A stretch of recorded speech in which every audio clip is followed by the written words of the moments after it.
Ruselli Northern supports upstate New York construction with over 400 employees, 250 trucks, 9 ready-mix plants, 4 blacktop plants, and 40 aggregate mines. But their most important number is your bottom line. Contact them today to see why Ruselli Northern has been the choice for contractors and project managers across upstate New York since 1929.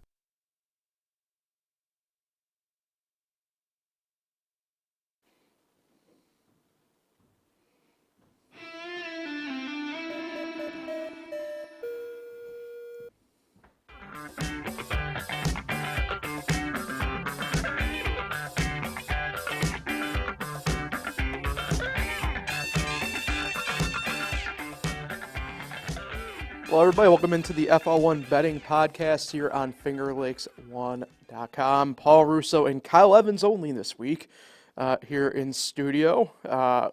We got picks to recap, Kyle. It's been a quietish week on the sports front, but pretty crazy. I know we said it last week, but turning the page on to week 11 of the NFL season, time sure is flying by this fall. Yeah, it actually really is crazy. We're getting to the point now where we can, I guess, start looking, it's a little early, but eventually start looking at some, clinching scenarios. I mean, the Bills are not far off from clinching the AFC East, which is wild to say because Thanksgiving isn't even here.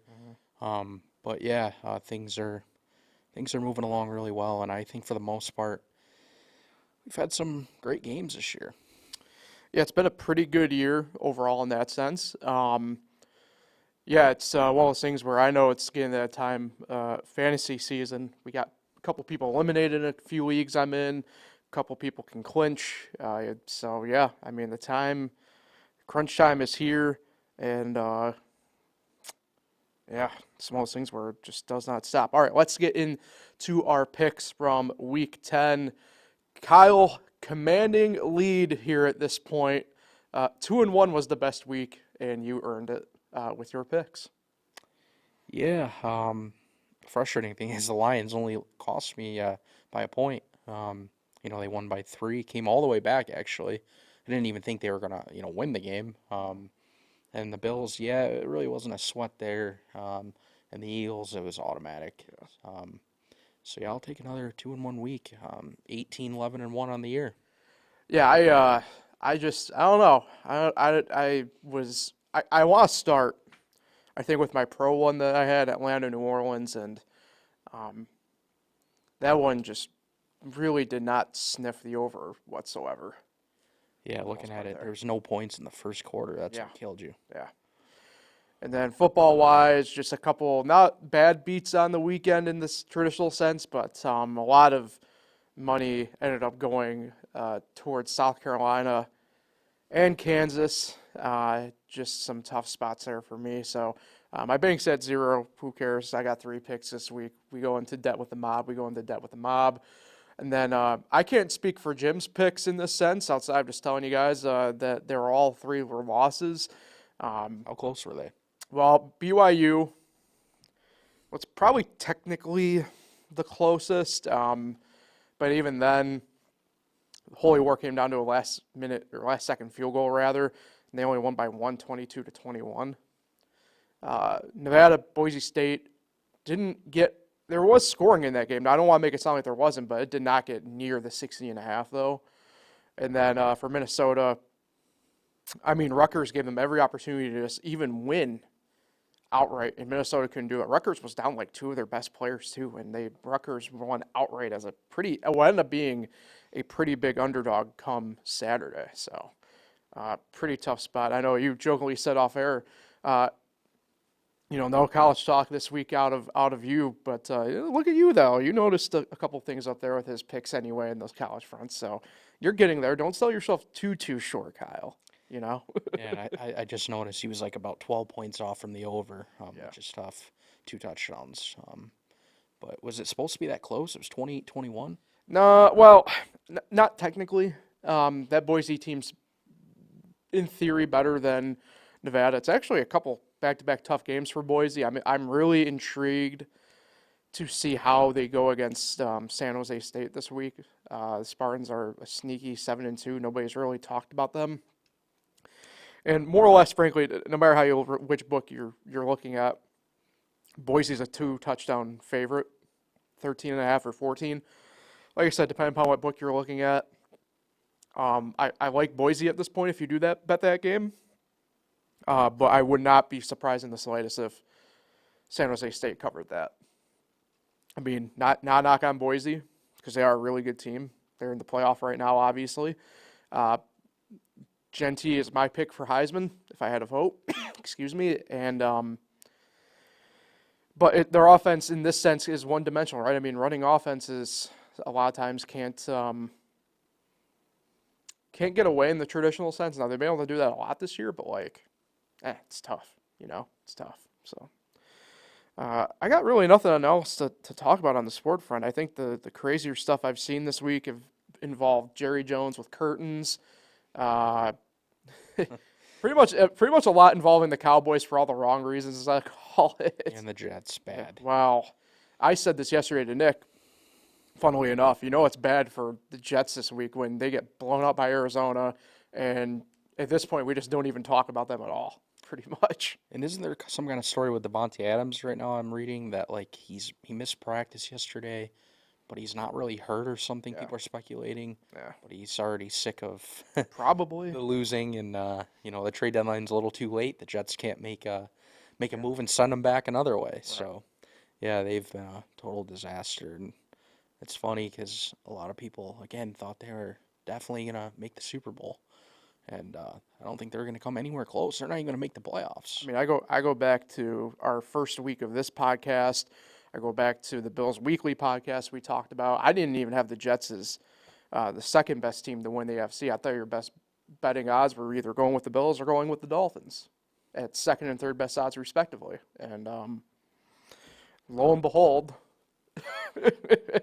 not that Vegas usually misses too often, but they missed pretty big on this one. And who was it? I'm trying to think of NFL Network. Somebody had picked Aaron Rodgers to win MVP. Oh, there's a few of them, yeah. Yeah.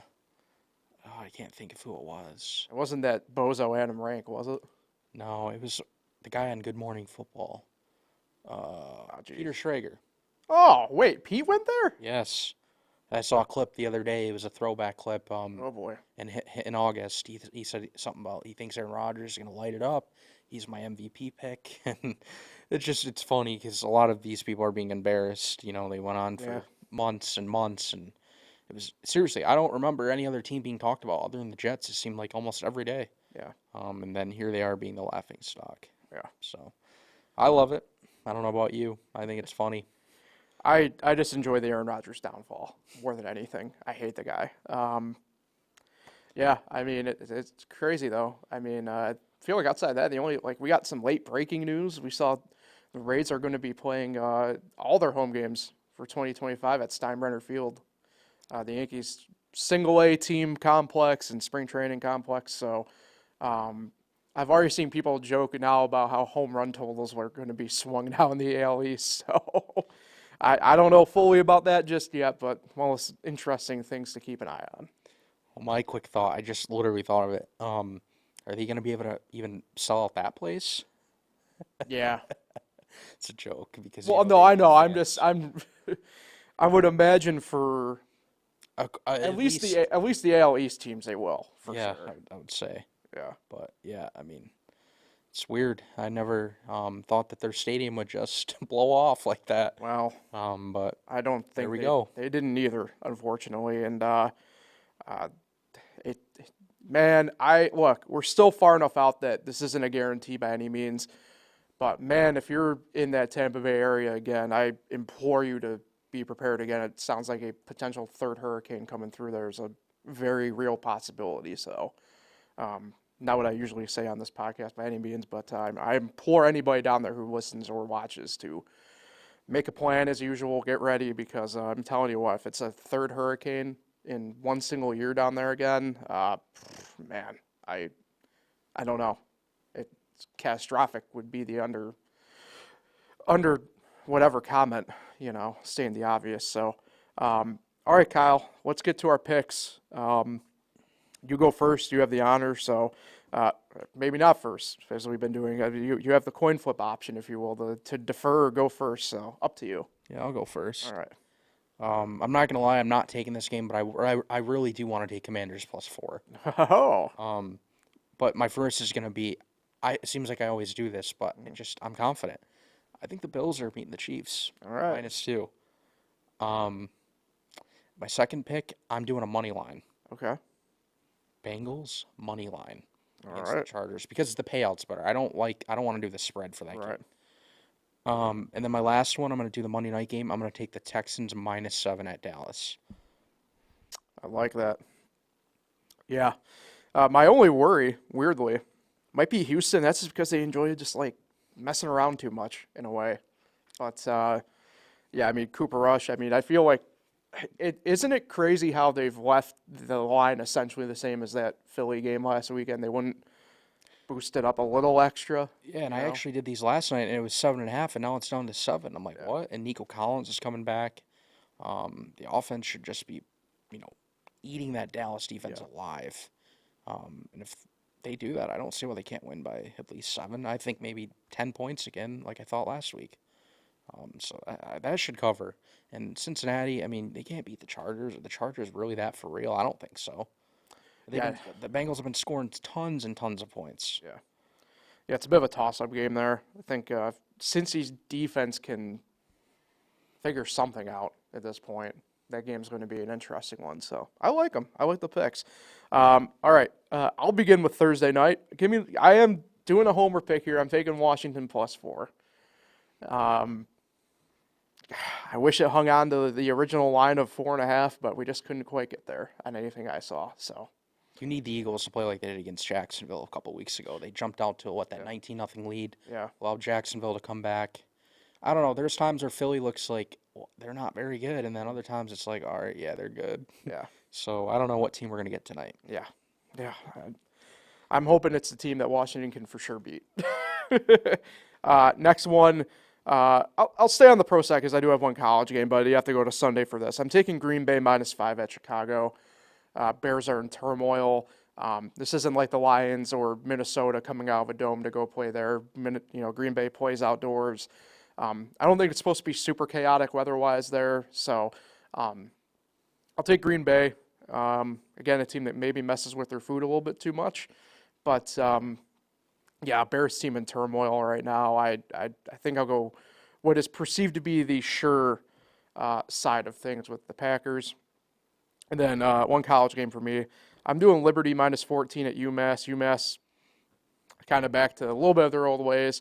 Liberty looking to rebound. I think laying 14. I think I'm good with that, so that's what I'm going to do. Yeah, I like the Packers pick. I almost went there as well. Extended rest is, too. Yeah, I forgot Jordan about that. Love, his ankle was a little banged up, but this long rest helped. And yeah, the Bears are the Bears, man. It's like I don't even know what to say about them. Yeah. If you're a Bears fan, sorry, but I know you thought this was going to be a decent year, and you lose to the Patriots last week. Perhaps they got the wrong quarterback. Yeah, I'd say his accuracy isn't too great. No. But he's young, as they say. Let the kids play a little bit. Yeah. For sure. Yeah, I forgot. They didn't know health too. I mean, they got. I think none of the wide receivers for Green Bay are on the injury report either for them, and that's the first time since like week 1. So. Yeah, they should be the team that we saw, in the second half of last year, where they were really good. Yeah. And made a good push. And I think they will this week on the road. Yep. But yeah, should be a good week. It sucks that we don't have Jim's picks. Yeah, I don't have those, unfortunately, here, but I mean, he can still send them in. We'll still put them on the screen next week and see how he did. yeah. And if he gets them in within the next hour or so, give or take, I might be able to kind of do a super cut of sorts. So we'll see. Anyway, I think that about does it then, Kyle. So we got our picks locked in. Yeah. Hopefully everybody else has their stuff ready to go.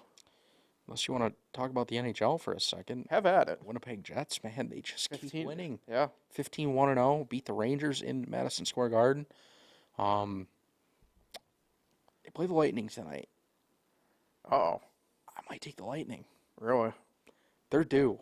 They can't just keep winning at this clip. This is crazy. Pointer's out. I know that. The way Um, it sounds. I'm trying to pull up the stuff to see like what are the odds. Let's see, NHL. So it's wait, you're not gonna believe this. The Lightning are the favorite. Tonight? Yeah. Minus 135. Why would that be? I wonder who's. Oh, are they playing? It's in Tampa. No, I'm just saying, though, for the Jets, I wonder if they're not going with. Oh, Connor Hellebuck? Yeah. They should be. Or are they on a back-to-back maybe? I don't know. Either way, I think, well, now I wouldn't really do it because they're the favorite. I thought Winnipeg would be the favorite. But either way, that's going to be a great game. Something to watch. And all I'll say again, too, about the NHL is stay away from the Toronto Maple Leafs. What about the Pens? Oh, yeah, them too. They've been a disaster. Now, I say this only because of where I went to college, Western Pennsylvania. It's outside of a handful of Blue Jackets fans, all Pittsburgh, right? Boy, if I ain't seen some of the wildest takes of all time happening right now, and maybe they aren't quite wildest, but the fact that, to be fair to them, I did see a couple people within the NHL reporter pool discuss about how perhaps a coaching change is needed in Pittsburgh, but I mean, just some of the stuff I'm seeing was like, oh, like, so this is what you guys are like when the chickens finally came home to roost. Like, Yeah, I mean, they're not really doing anything right. They're not scoring enough. They're averaging under 3 goals a game, which is so rare. And their goaltending has been horrible. Yeah. So, yeah. I've been actually betting the NHL quite a bit and been doing well. Last night I won a parlay, Ovechkin and Eichel over 2.5 shots each. And then I added a money line in and won $70. there you go. So, yeah. I like betting the NHL. I like doing over goals too. That seems to work for me. Yeah. But yeah, we have a lot to choose from tonight. Football, NHL, but there's only one NBA game. NBA game, college basketball. It'll be stacked tomorrow night. Yeah. So yeah. NBA Cup. Ah, man. And then the Crazy. disaster by the Miami Heat the other night. My eyes hurt from looking at some of those courts already. Sheesh. Anyway, different podcast for a different time. So, Kyle, good luck with your bets this weekend. Everybody else, good luck to yours. Hopefully you end up in the green. We'll talk again next Thursday, everybody. Good luck and enjoy the weekend.